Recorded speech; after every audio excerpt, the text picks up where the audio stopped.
Igbo bụ Igbo ekenekwa m ọzọ. Chi bụ anụ ọzọ, ọnya bụ ihe na-emezi n'ala Igbo anyị. Unu n'anya nwa amadi a, unu afụ na aka kpada eze ka udele, okwue mmụọ chiri ya ọzọ, aka na-abụ abụgo ya ofu aka. Ike niile ọ na-eke n'ezi agụ, kedu ebe ike ha dị? Onye ka m na-agwa gị, after God Almighty Chukwu Okike, the next person bụ gọọmenti.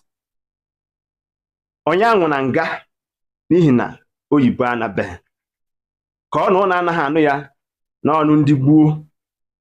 N'aka nke ịbụa, ọ bụrụ ọkpụ isi jụrụ ama ha akpụ ka ọ na agụba jụrụ adịrọ nkọ. Kedu onye anyị atawa ụta maka oke ọchịchọ? Maka na aghara ndụ kpaa akụ, onye iro erie. Kedu ebe ike niile a na-eke ebe ji ya ga? That is by the way.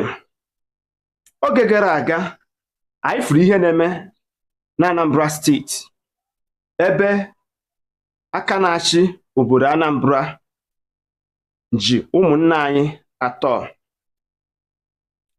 Iji eso nkwenye, akwa ọkụkọ tiwara akị n'ọba bụ Chidozie Nwangwu.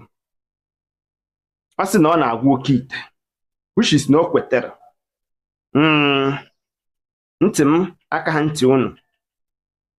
Ekehit iyi ka iyi na Ọkịja na-ekwu na ọ bụrụ na ọ gwụchara gị ọgwụ, o mee 4 days na ọ bụrụ na ọgwụ ahụ arụrụ ọrụ, ka ị bịa narakwa ya ego gị.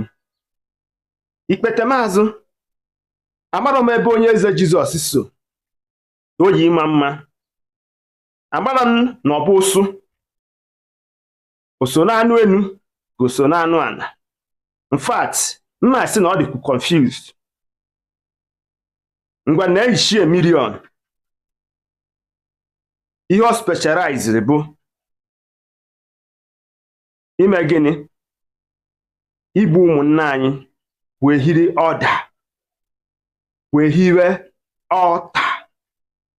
Ka m gwa gị ihe dị oge anya dịka nwa onye Igbo maọbụ ihe ịmarọ. Ka ifuru ebe anọ ọ na-arụ unu, nke unu na-afụ ebe ọ na-arụ unu, ihe a na-ehi ebe ahụ bụ gịnị?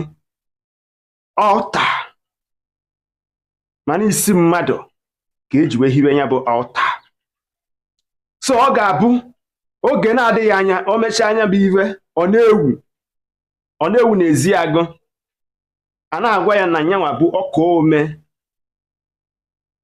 Onye ka m na-agwa gị, ọkụkọ na-akpa nri, anya ufi akọnọ ya.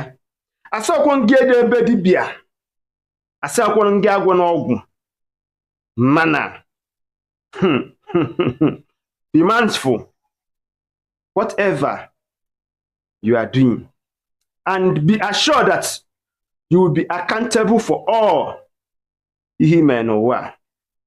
Ọ gwụsịa ka ahụ nnụnụ, asị m ezi ozi zie ọgaranya, aga m ezi ya.